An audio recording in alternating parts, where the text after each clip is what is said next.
मैं doctor Monalisa, founder and president of the Rao foundation, एक बार फिर से आप सभी लोगों का अपने इस चैनल पर वेलकम करती हूँ। मैं एक बार फिर से एक नए टॉपिक के साथ, जैसा कि थंबनेल में आप लोगों ने देख लिया है, आज का टॉपिक है क्या कलयुग का ये आखिरी महाकुंभ है। ज्ञान चर्चा आरंभ करने से पहले एक छोटी सी गुजारिश, हमेशा की तरह, अगर आप लोगों को मेरे द्वारा दिया हुआ ज्ञान सुनने में अच्छा लगता है तो मेरे इस चैनल को लाइक, शेयर, कमेंट और सब्सक्राइब जरूर से करें, क्योंकि आपके ऐसा करने से हमें बहुत मोटिवेशन मिलता है। तो चलिए शुरू करते हैं। Let's get started.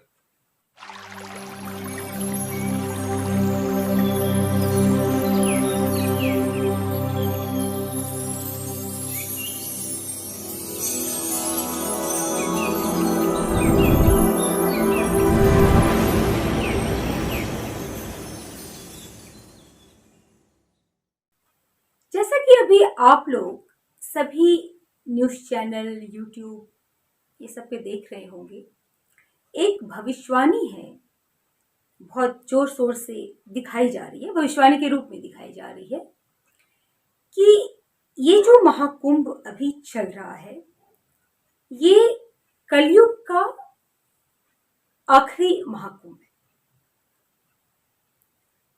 कोई एक लेडी है जो एक गुड्डे को लेकर के चलती हैं, जिनको वो कल्कि भी बताती हैं, वो ये भविष्यवाणी के रूप में प्रस्तुत कर रही हैं। और कुछ और बाबा भी हैं जिनका मुझे विस्मरण नहीं है, तो वो भी ये भविष्यवाणी के तौर पे ये प्रस्तुत कर रहे हैं कि ये जो महाकुंभ है ये कलयुग का आखिरी महाकुंभ है। सबसे पहले तो मैं ये बात यहाँ पे क्लियर करना चाहूंगी कि ये कोई भविष्यवाणी नहीं है। जैसा कि आप लोग सुने भी होंगे और जानते भी होंगे कि जो वर्तमान का समय चल रहा है ये संधि काल है। तो और संधि काल क्या होता है? संधि काल बेसिकली एक पीरियड ऑफ टाइम है जो बिटवीन कलयुग एंड सतयुग होता है। संधि काल एक ब्रिज की तरह काम करता है बिटवीन कलयुग एंड सतयुग। तो ये जो पीरियड है वो संधि काल है। तो ये जो कुंभ है, जो महाकुंभ अभी आप लोग देख रहे हैं, ये बेसिकली संधि काल का महाकुंभ है। तो ये बात तो ये पूर्ण रूप से खारिज होती है कि ये कलयुग का आखिरी महाकुंभ है। ये बात तो यहीं पे खारिज हो जाती है। अब आप लोग एक बात और देख रहे होंगे कि अभी प्राकृतिक आपदाएं, नेचुरल डिजास्टर्स वर्ल्ड वाइड बहुत हो रही है, क्योंकि संधि काल का ही वो समय होता है जब नेचुरल डिजास्टर्स अपने चरम सीमा पे होती है। तो इसलिए आप इतने नेचुरल कैलेमिटीज, डिजास्टर, आपदाएं हम लोग सभी लोग देख पा रहे हैं, क्योंकि ये संधि काल का समय है। अब मुझे बहुत हैरानी होती है इन मीडिया वालों पे जो इसको बार बार प्रोजेक्ट करके दिखा रहे हैं कि किसी ने ये भविष्यवाणी की कि ये महाकुंभ कलयुग का आखिरी महाकुंभ है। मेरा उन मीडिया वालों से एक क्वेश्चन है कि आप सवाल क्यों नहीं पूछते हो उन लोगों से जो ये भविष्यवाणी के रूप में प्रस्तुत कर रहे हैं। आप उनसे पूछो कि कलयुग जो युग है उसकी आयु कितनी है। वो बताएंगे 4,32,000। इनके हिसाब से रामायण 7,000 साल पहले हुआ। कोई तो बताएगा कि कलयुग 12,000 साल का है, कोई बताएगा कलयुग 24,000 साल का है। मतलब विभिन्न विभिन्न धारणाएं, ये दलीलें देंगे युग थ्योरी को लेकर, क्योंकि इनके पास युग थ्योरी को लेकर के कोई भी कंक्रीट जानकारी नहीं है।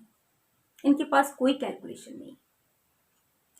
ये सिर्फ झूठ और भ्रम का जाल फैला रहे हैं, भविष्यवाणी के रूप में दिखाकर।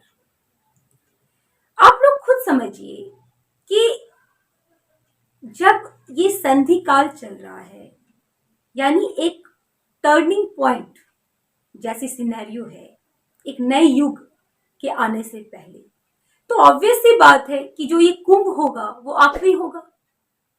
इसमें भविष्यवाणी वाली कौन सी बात हो गई? ये तो साफ दिख रहा है कि एक छोटी सी बात को उठाकर इस तरह से प्रस्तुत कर दी जाए ताकि वो हाईलाइट हो सके, एक पर्सनल मोटिव के तहत लोगों को भरमाया जा रहा है। इन्हें अगर इनसे सवाल किया जाए तो ये भी नहीं बता पाएंगे कि रामायण कब हुआ था, और रामायण से भी पहले हैग्रीव अवतार भी कोई अवतार हुआ था, वो भी ये नहीं बता पाएंगे, क्योंकि ज्ञान तो है ही नहीं। इनके पास तो बस वही ले दे के अपनी एक महत्वाकांक्षा जिससे वो ग्रसित हैं, और उसको पूरा करने के लिए भ्रम का मायाजाल फैलाने में लगे हुए हैं।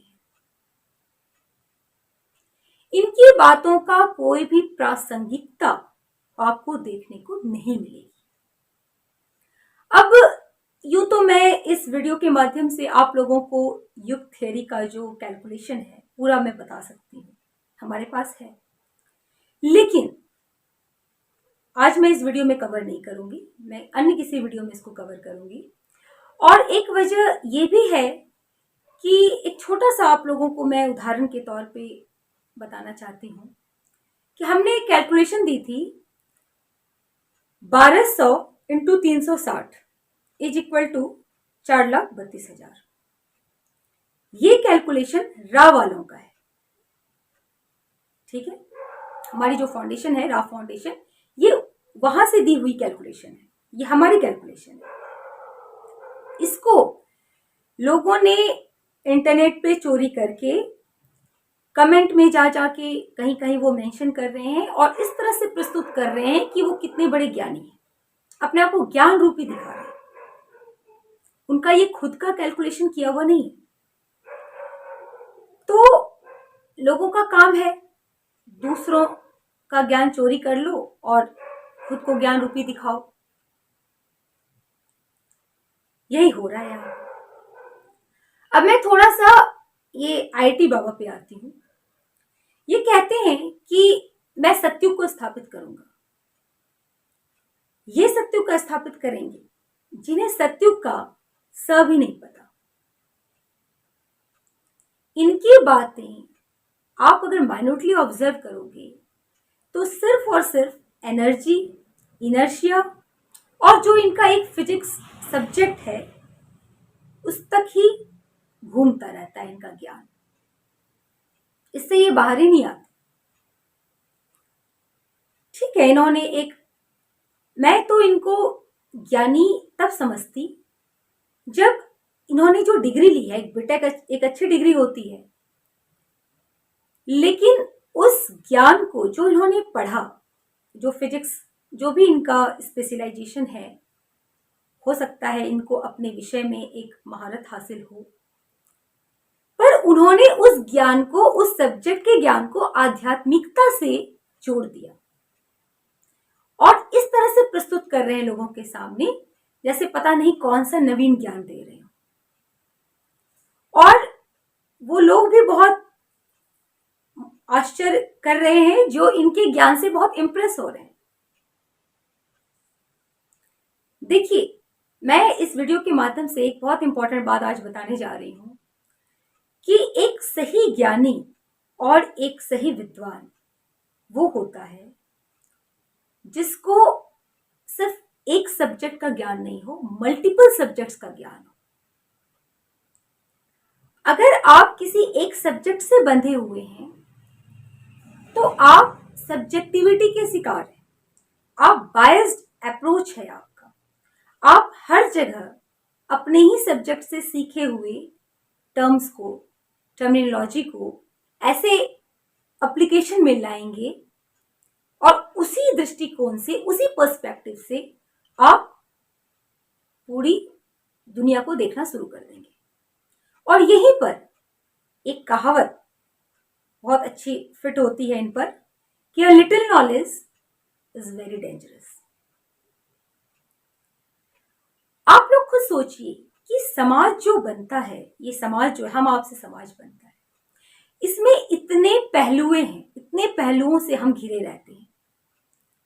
इसमें सोशल कॉज होते हैं, इकोनॉमिक कॉजेज होते हैं, और कितनी विभिन्न विभिन्न सब्जेक्ट्स बनाई गई, साइंस भी बनाया गया, आर्ट्स भी बनाया गया। क्यों? ताकि विभिन्न आयामों को, विभिन्न पहलुओं को हम समझ सकें और उसको एक सब्जेक्ट का नाम दिया गया। जैसे समाज को समझने के लिए समाज शास्त्र की जरूरत है, सोशियोलॉजी की जरूरत है। आप जीवन में किस एक दिशा के साथ चलेंगे, उसके लिए दर्शन शास्त्र की जरूरत है, तो फिलॉसफी उसको कहते हैं।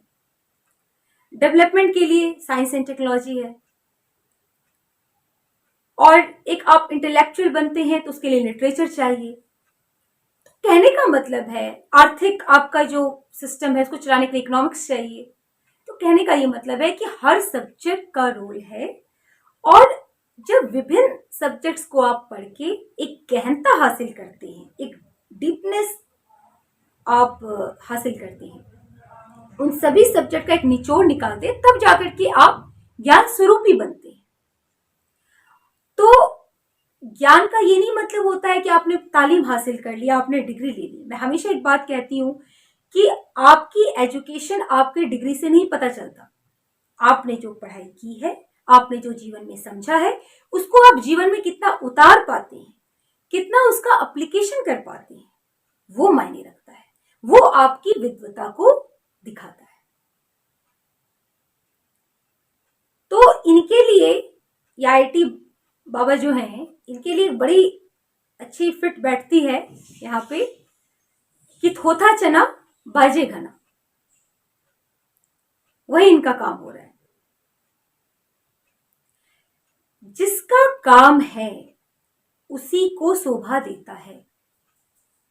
अगर अन्य कोई व्यक्ति विशेष अपनी आंतरिक जिज्ञासा को पूर्ण करने के लिए उसको खेलने का प्रयास करता है, तो वो समाज के साथ इंजस्टिस तो कर रहा है, सबसे बड़ी बात कि वो खुद के साथ बहुत बड़ा इंजस्टिस कर रहा है, और इसका उन्हें कहीं भी मंजिल नहीं मिलने वाला।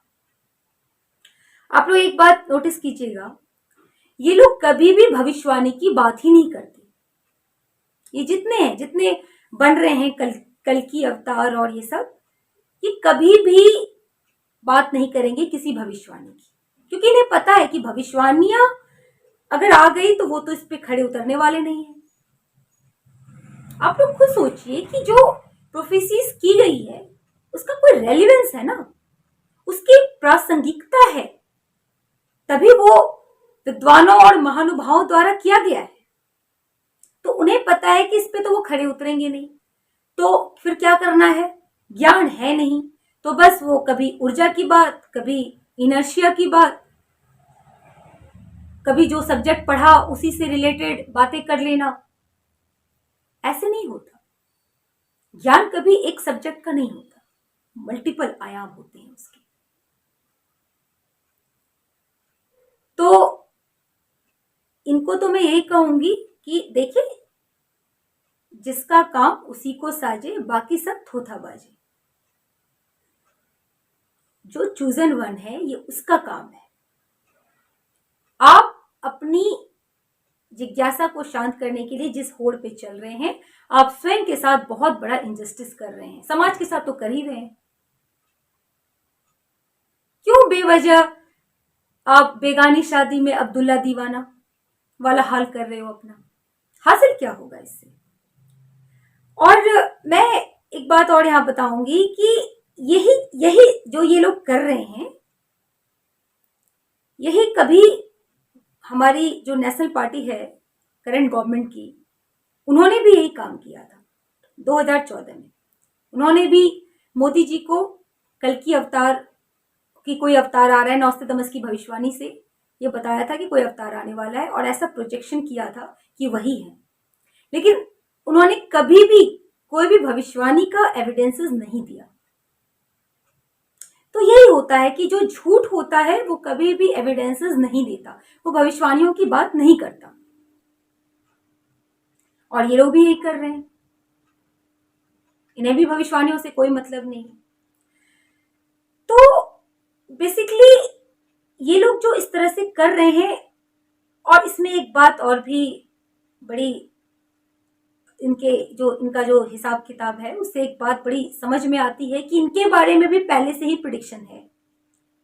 ये भी कोई आश्चर्य होने वाली बात नहीं, क्योंकि बाइबल में ये पहले ही लिखा गया है कि मेरे नाम से झूठे मसीह उठ खड़े होंगे। तो वही तो हो रहा है, देखिए आज आप, यही ये लोग कर रहे हैं, झूठ के दम पे अपना वर्चस्व कायम करने में लगे हुए हैं। इन्हें भी पता है कि कोई भविष्यवाणियां इन पर नहीं, कहीं से भी उस भविष्यवाणियों पे ये खड़े नहीं उतरते, लेकिन माया जाल फैला रहे हैं, भ्रम जाल फैला रहे हैं। तो जो चूजन वन है ये, अच्छा आप एक बात और यहाँ पे है कि ये सब जो ये कर रहे हैं, इनकी जो इतनी कुटिल मानसिकता से ये ग्रसित हैं, क्योंकि ये डीमंस के द्वारा डेपुटेड है, और ये इसलिए इस तरह का भ्रमजाल फैला रहे हैं। लेकिन दुखद तब होता है जब वो भोले भाले लोग जो हैं वो भटक जाते हैं और सत्य छुप जाए, चूजन वन से लोग डाइवर्ट हो जाएं, इसलिए ये ऐसा कर रहे हैं। सत्य ज्ञान जो सत्य स्वरूपी होगा वही दे सकता है। इनके द्वारा बोली हुई बातें कहीं से भी सार्थकता की कसौटी पर खरा नहीं उतरता है। और जो चूजन वन है वही सत्य ज्ञान देंगे, और सत्य हमेशा कड़वा होता है, क्योंकि जो अटल सत्य होता है वो बहुत कड़वा होता है।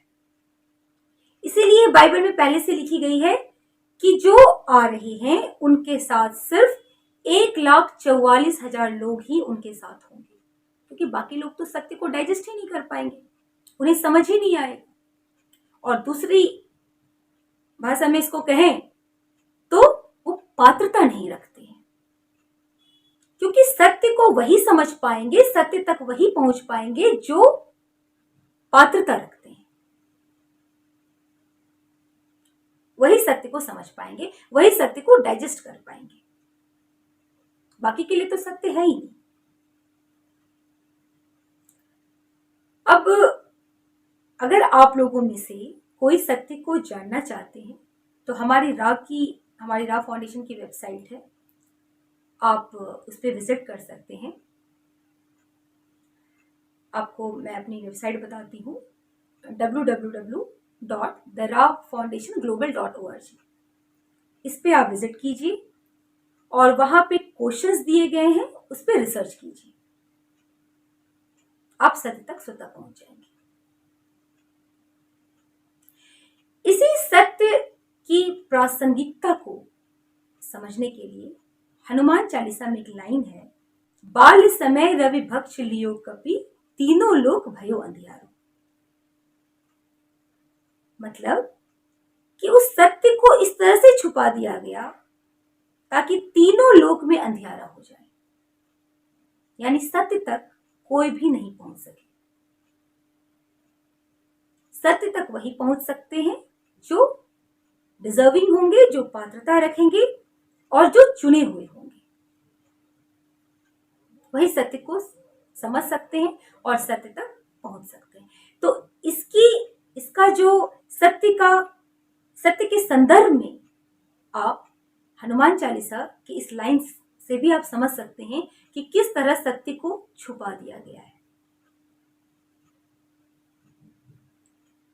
तो आज की वीडियो में हमने ये जाना कि जो एक भविष्यवाणी के रूप में प्रस्तुतिकरण मीडिया के द्वारा किया जा रहा है और इस कार्य को अंजाम देने वाले जो सो कॉल्ड स्वघोषित अवतार हैं, वो ये जो बता रहे हैं कि ये महाकुंभ कलयुग का आखिरी है, वो कहीं से भी उसकी सार्थकता नहीं है, क्योंकि पहली बात ये संधि काल का महाकुंभ है और ये कॉमन सेंस है, ये कोई भविष्यवाणी नहीं है।